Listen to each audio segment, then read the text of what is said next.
This is day 6 of the September 90 7-day retreat at Springwater.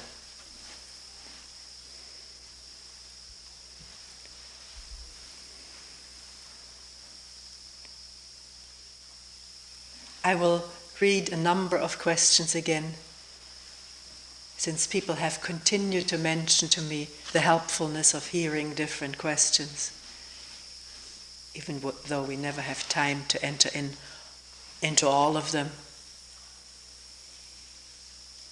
Also, I wish to say again that it is sometimes hours later that I find time to remember and write them down, sometimes just jotting down a few words between people coming in and out.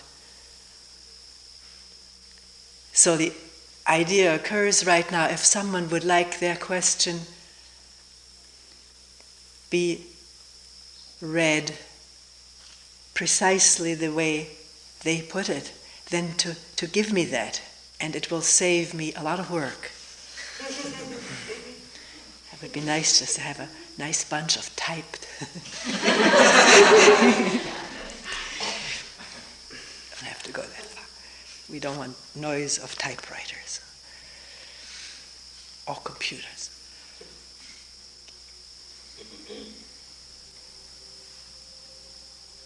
So I apologize for possible errors in the presentation of the question. At the same time, realizing, and we can realize this together, that a new question is all right too, even though it wasn't precisely what one asked. But I'm trying to be faithful.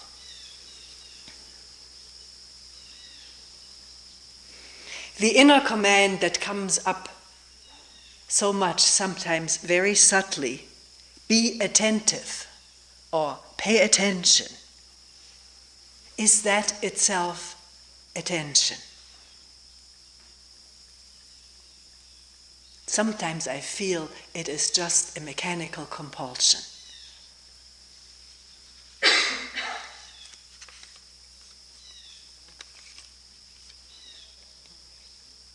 Isn't there also the influence of good ideas, good images and thoughts upon our behavior, behavior and way of being?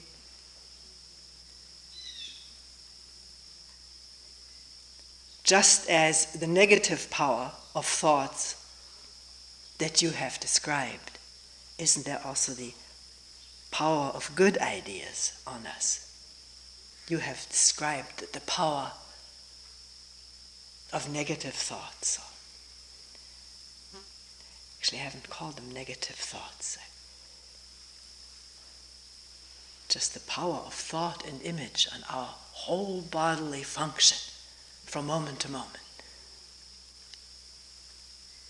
And to have good ideas, that same power on our bodily functions, behavior, actions.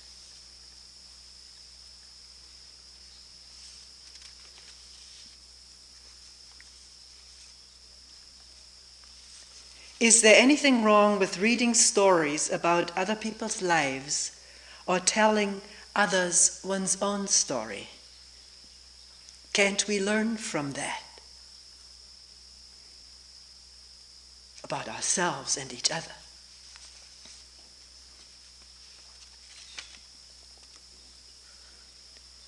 Is it possible to live with someone in a close relationship, like with a companion or a spouse, even though one may not agree with or like or even be opposed to some of his or her idiosyncrasies, habits, ideas?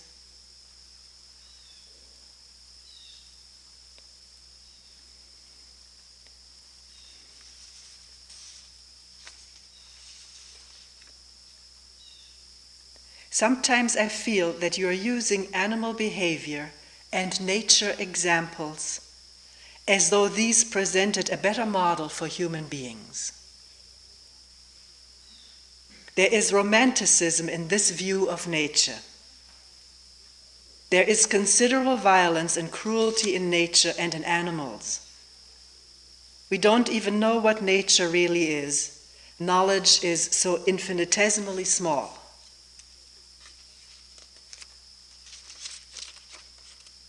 And a lot is projected by us. It seems to me that at times there is a downgrading of thought here, which has in it the danger of anti-intellectualism. Thought has been capable of learning considerably about and even predicting natural occurrences. Witness like in thinkers like Einstein, who was thinking and yet there was prediction of something that was verified as true.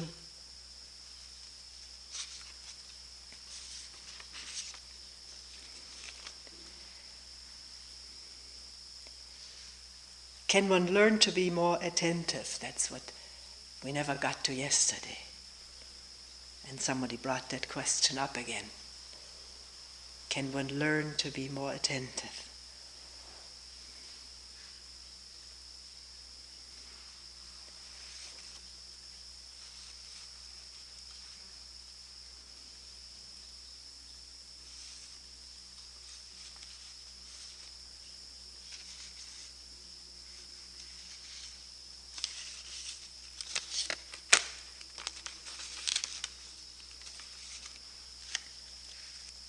I want to first respond to the comment about using animal behavior in nature as though it was a better model. And the danger of romanticism in our mentioning nature or natural occurrences.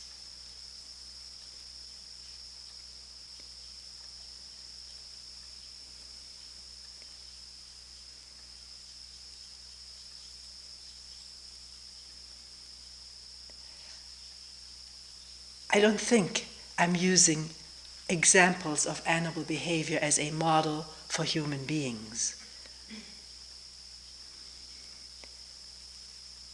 even though it may sound that way. We mention them when we talk about and look at the immense brain capacity that has evolved in human beings,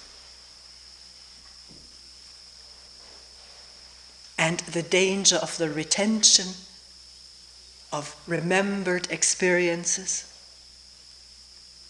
the danger of creating images and seeing each other and events, this moment, in the light of the remembrances. Projecting images on other people and believing that this is what the person is really like, reacting to situations because of remembered associations, what this reminds me of, and the reaction being inappropriate because coming from a past incident that is not now. And then at times we do mention animals who seem to not carry the burden of remembered grudges or fights, which does not imply the romantic idea of let's get back to that. We can't. And there is cruelty. The killing of animals by animals is, to us looking at it, a very cruel thing. And yet most animals kill solely for food, for feeding themselves and their young, for surviving and procreating.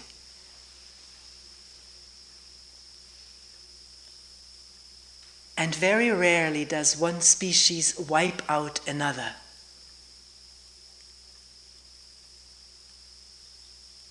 May happen occasionally, but usually there is a balancing. between predator and prey.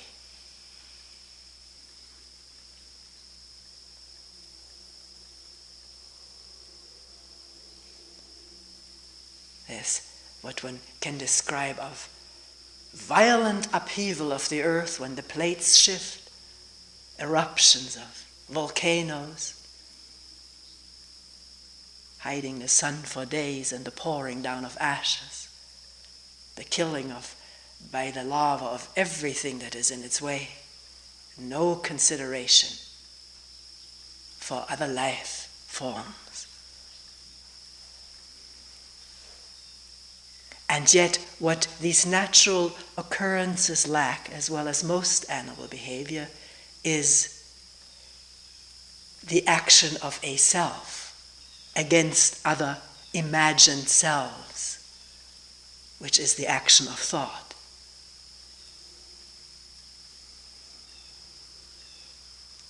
And as one looks out from the porch or the balcony onto the trees and watches the birds, sees the movement of leaves or grasses, there is a feeling of wholeness in all of that movement, not of individual selves moving according to their wishes, fears, desires, and remembered experiences.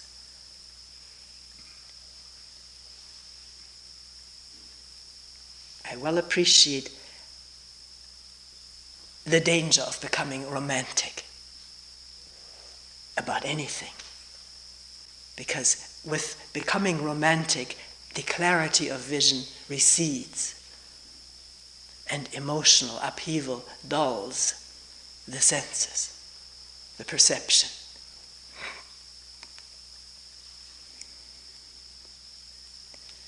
As to whether thought cannot indeed have a function of finding out the truth about the reality of this universe,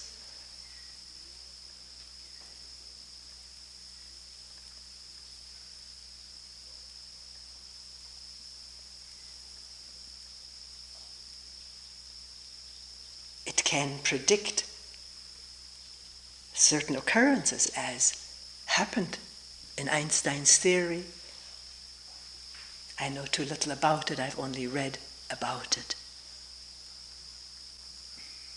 I read more recently in some very interesting narration by David Bohm in his seminars and also in his writings, how a unbridgeable rift occurred between Einstein and Niels Bohr, who presented a different model of movement of electrons. Know very little about it. And that at a party at which both of them were invited, maybe to reconcile, the two of them remained apart from each other and did not speak to each other. Which was not said in a fault-finding way, but in the power of attachment to our theories of thought, image, model. And in that, not the contact with the reality of another human being, or the incapacity to communicate with each other because of attachment to different ideas. Which brings us to the question, how can one live with a spouse, with a companion, or with people on staff, all in the same house, even though we have different personalities, different idiosyncrasies, habits, compulsions?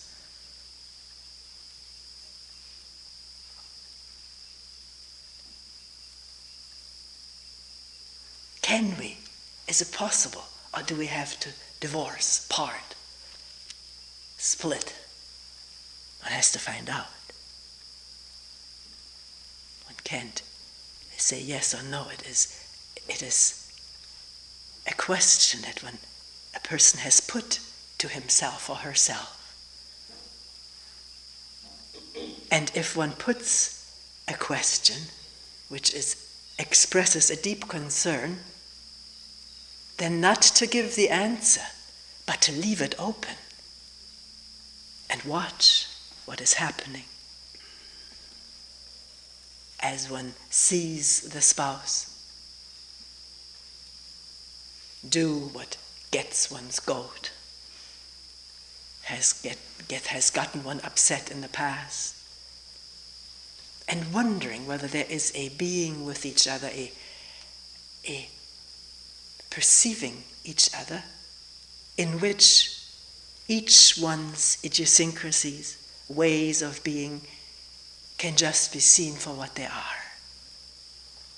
Whether there is some deeper connection that we can feel with each other than the edges and abrasive edges of our personalities, which we cannot change in another. The more we try to change another, the more that other resists being changed. We've been through it since tiny little childhood. Been told what to do, what not to do, how to be and how not to be. And here one encounters it again, as one lives with someone. Not during the honeymoon, but that's over very soon. Maybe already there it starts. One puts the clothes away neatly, the other one leaves them strewn around. So, can there be a different connection, a new connection, which is not defensive or offensive? Not trying to make each other over, but live together as we are?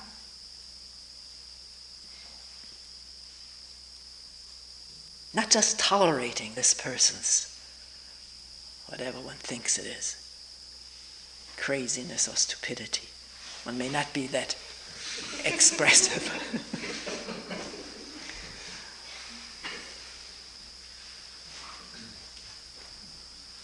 I don't think toleration goes very far. It doesn't last. It's very brittle. And it has to be this other connection, which is a connection of real love, not erotic love. It can be a connection too that holds, at least for a while. A love that isn't for something or of something, that just operates and contacts beyond the personality.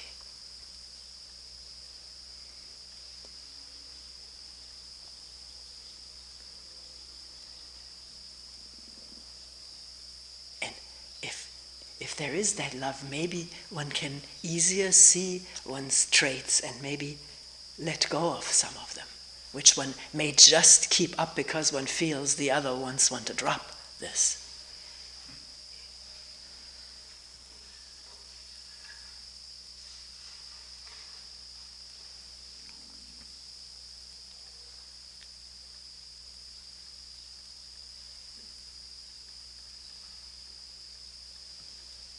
See, our talking to each other through the medium of a talk is an ongoing dialogue.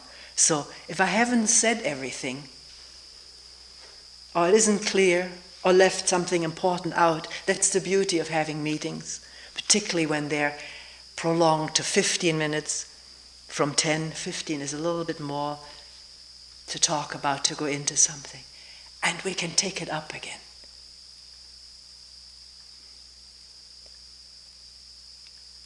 I'm not insisting on the way I express things. That is variable and flexible. And new input is welcome.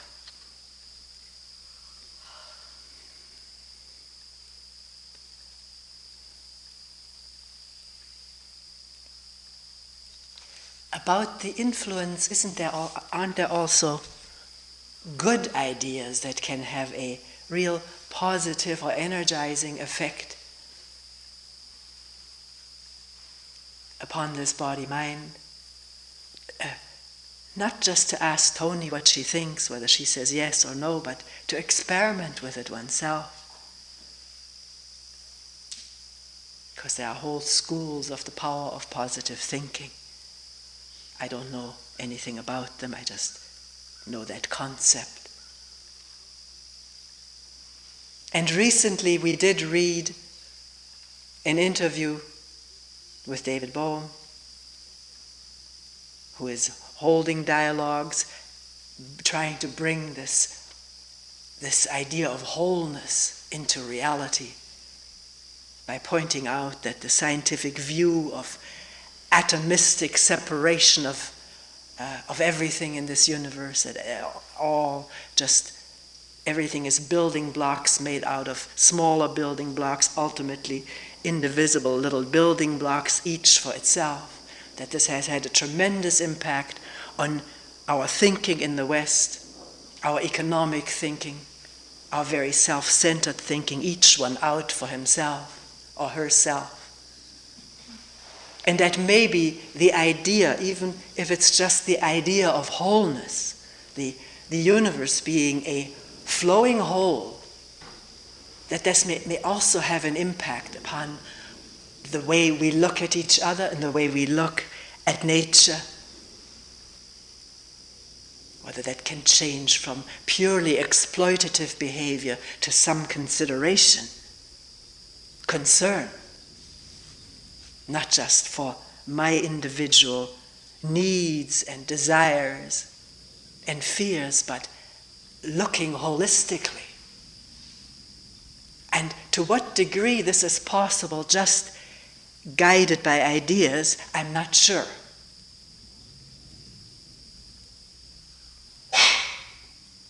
Because in the past, our most idealistic outlooks, attachment to ideas, has been overtaken by the inner attachment to self.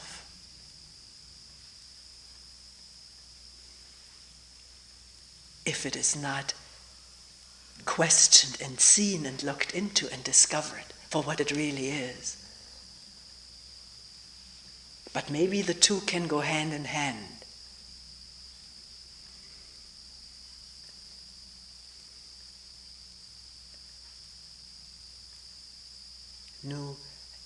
Listening to new ideas, maybe incorporating new ideas about wholeness.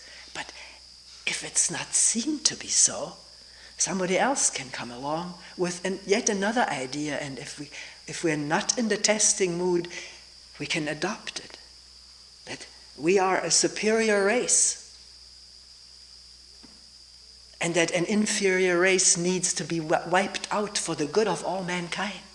This idea pervaded human minds that had a tremendous history of philosophy, art, music, science, culture, and yet falling prey to an idea and going along with it.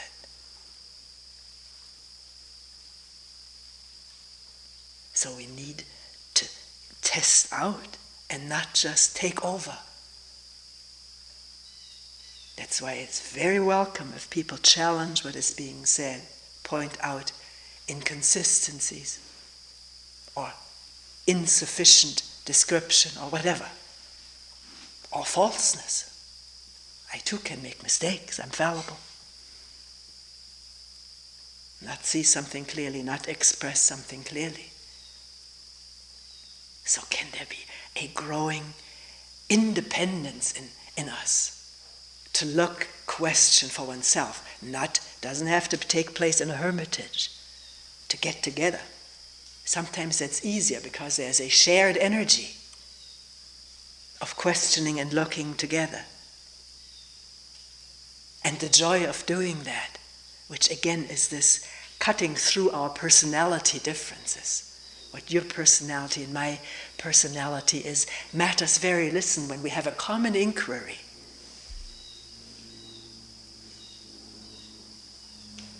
a common concern about human beings, human interaction, thinking, relating, emoting.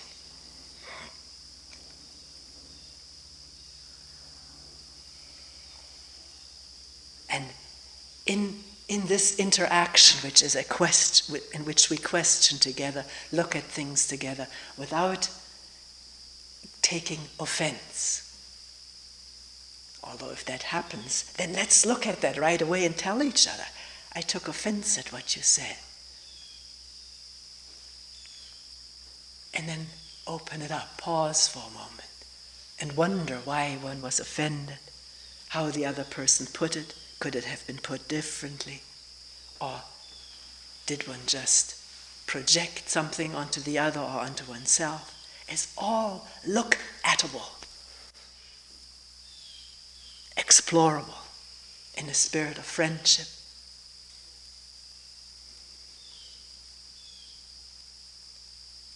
So is this where the question comes in? Can one learn to be more attentive?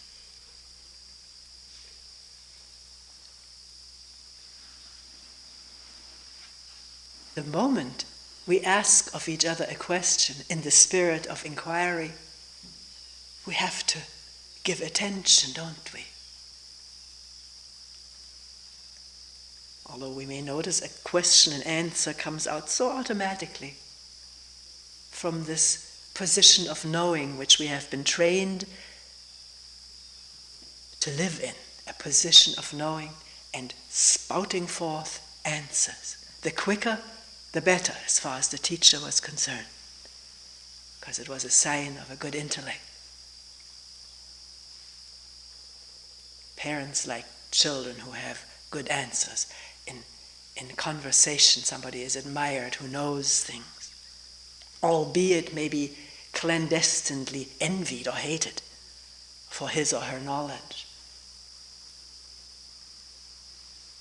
So, noticing the impulse to give an answer right away, to describe or explain immediately, this is itself a tremendous thing to learn about oneself.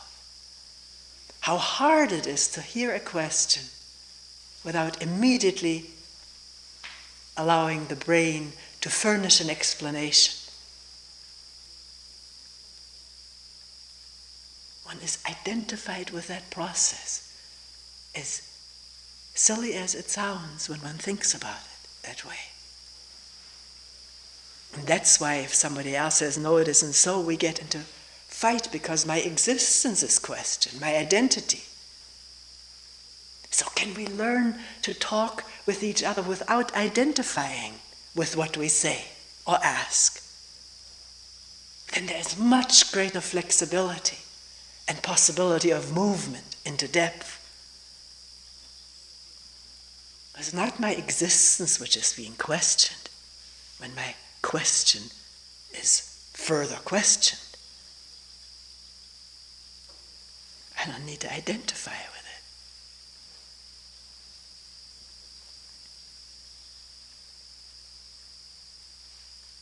So, does that help to be more attentive? Talking together, questioning together and alone, wondering about things.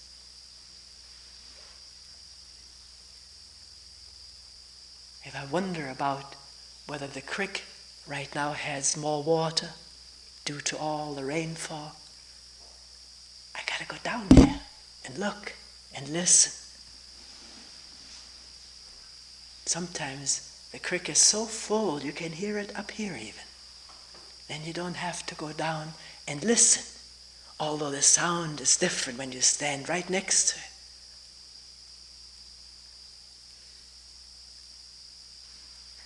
If you wonder if you ever have looked at the creek at all, or just thought creek, you have to go there again and look. Has one ever looked at the rocks,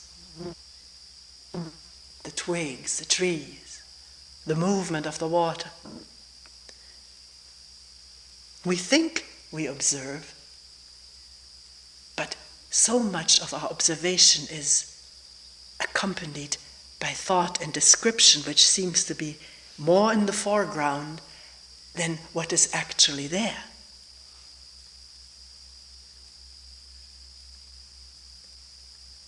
One can sit on the bench and think birds feeding. And it's a different thing when one really wonders, what is it like? Because the thought birds feeding creates a film. And that film can melt when there's interest to actually watch what's going on there on that feeder and in the tree. Up and down, back and forth. The politics of the bird feeder.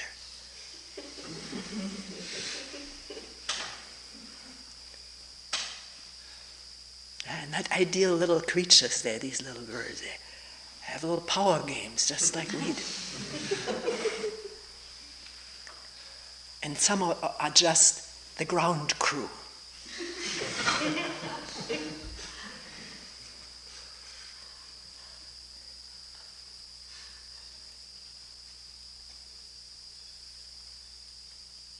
And then observation stops, one may be reminded of something, or something pops in the mind, and these birds can fly and one isn't there.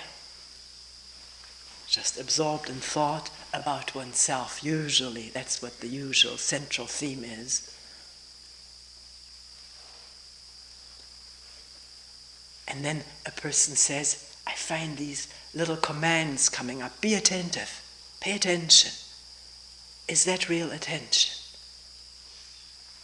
Or can that bring about real attention?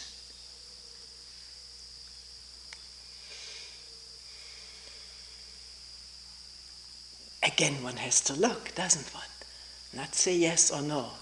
It's stupid and mechanical, or yes, this is my way of becoming attentive. Observe it every time freshly.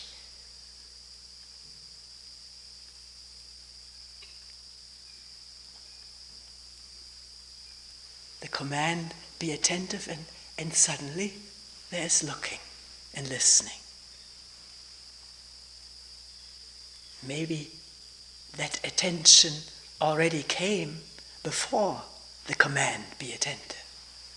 Maybe there was already an interruption in the flow of thought and fantasy. An interruption, a moment of a break in the fantasy, and then the thought, be attentive. And then will one go on with a tirade against oneself for having been inattentive, or just look and listen?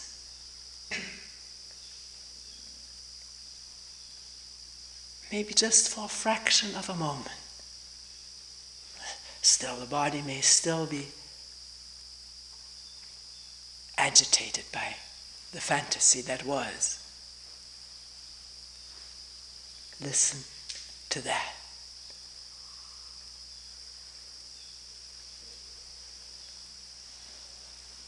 We've talked about it many times, but if the thought comes up, here she goes again. She's talking about this again, then there isn't complete listening. Because if there's really listening, it's new. It's not yesterday's listening or last moment's listening. And it's not last moment's talking or yesterday's or the last newsletters. It's fresh.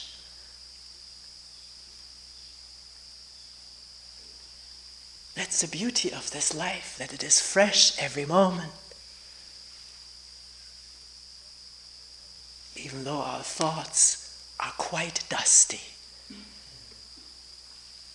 They can go on in the same vein and hide the freshness of this moment.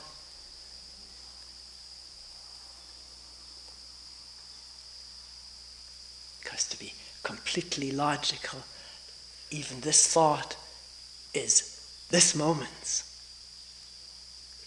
not last moment's.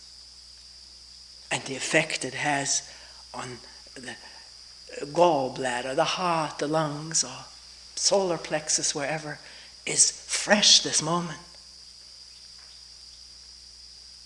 Can the listening be just as fresh?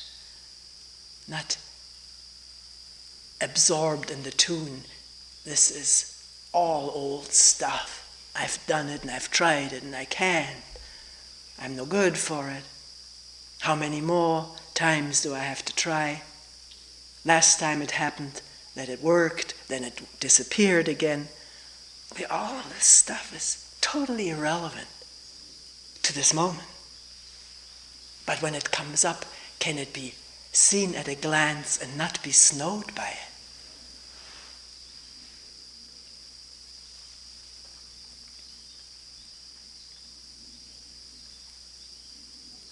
One person, I didn't write that down, asked this question.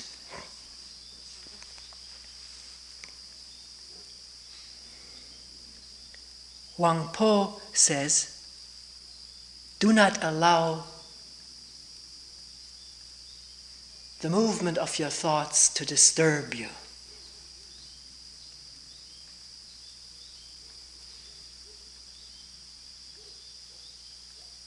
And she quoted something similar by Krishnamurti, which I have forgotten. And the question was, are these also injunctions, admonitions? And how does one relate to an admonition? In fact, we are disturbed by the movement of our thoughts most of the time, aren't we? And as that disturbance takes place, it may not be helpful at all to remember the admonition, do not allow the movement of your thoughts to disturb you, because then there is a compounding taking place, the disturbance and then the disturbance about having been disturbed. When Wang Po says, don't, I'm not making fun of the person, we understand each other very well. It holds for all of us, doesn't it?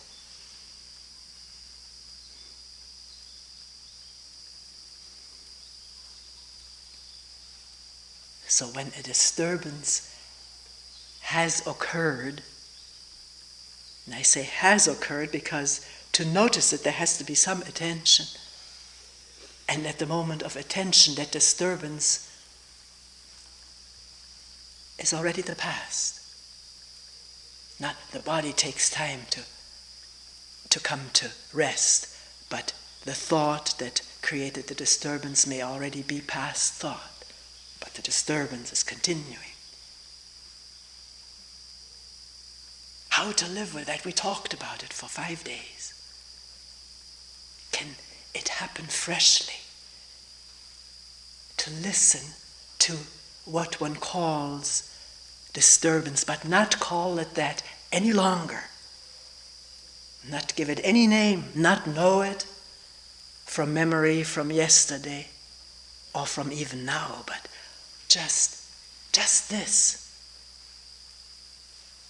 A fine-tuning that is no admonition, that finds no fault, that is not trying to change or resist. It's just tuning. The tuning and the disturbance are not separate, not separated. And yet in the tuning there is no disturbance.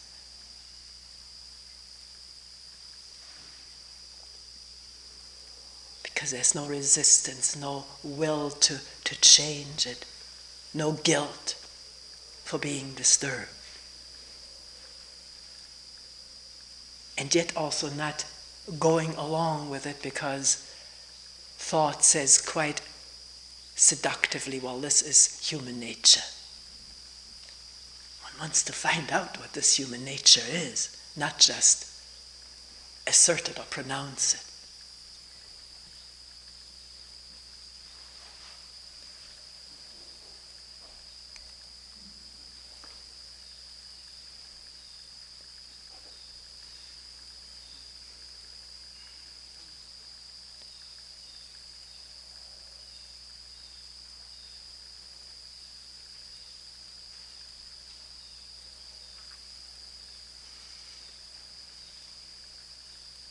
So often it is reported that if one really listens to the rain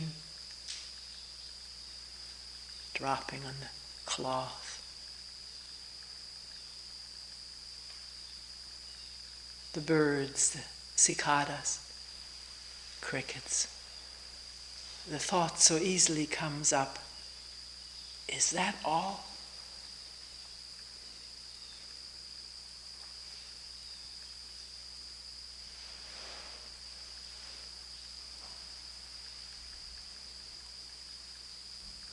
At that moment, the listening has been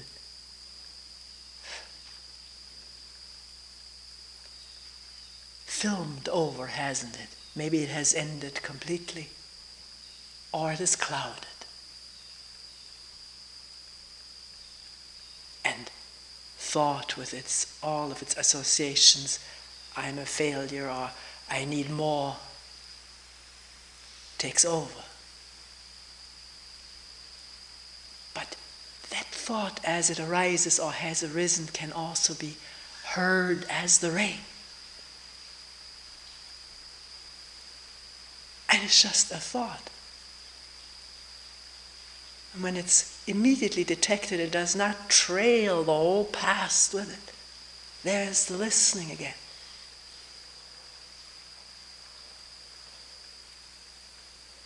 Without measure.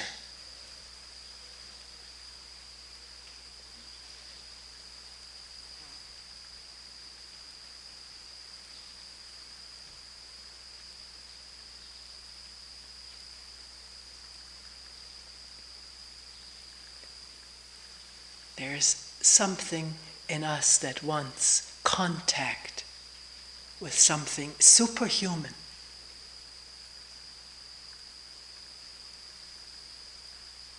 Divine, sacred.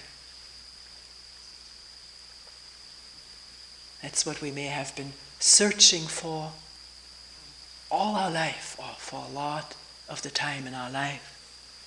To be in touch with something beyond the human condition. With all its sorrow and pain and effort. Disappointment, success.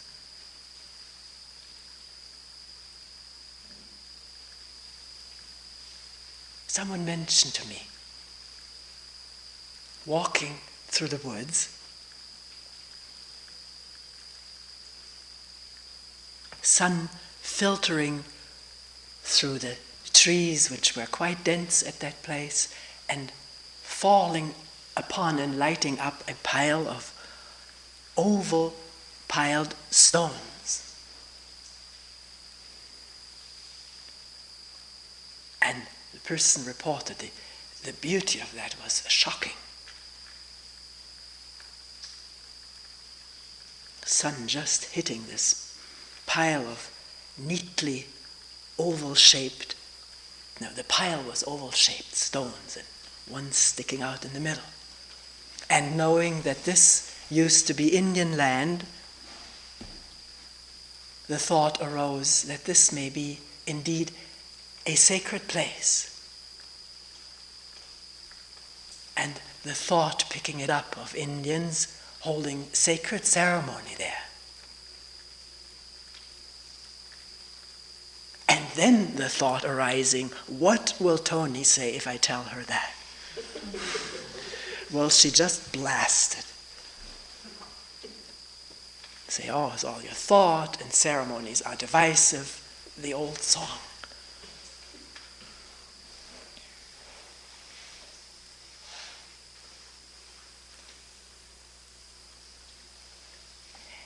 Yeah, this is the question.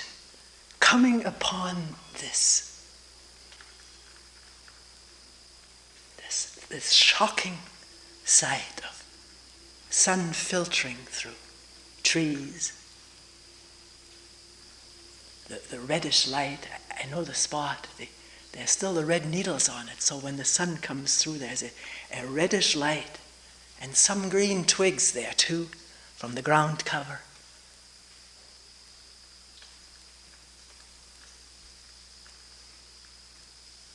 maybe shocked out of all self-concern, self-involvement, self-enclosure. That's not there. That's just what is.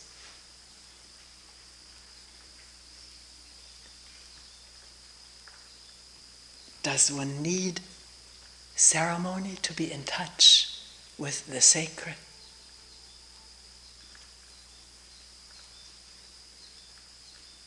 We think we do. We think we need mediation. But it may not be so.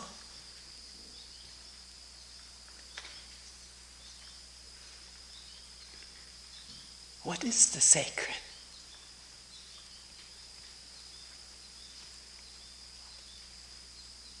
Which no thought can touch.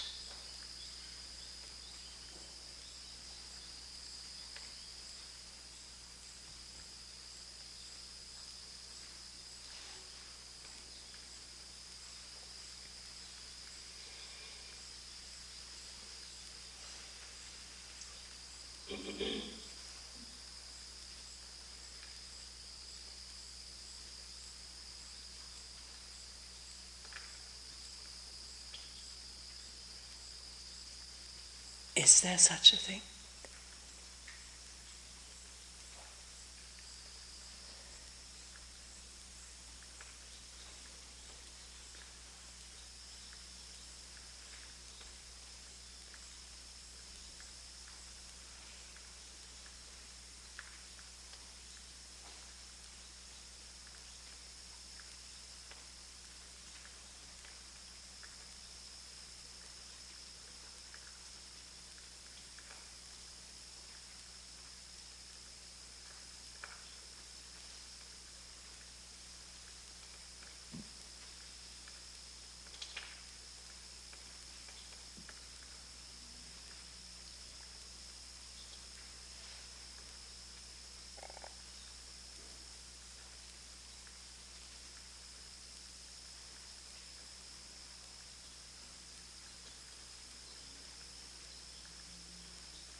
We will end here for today.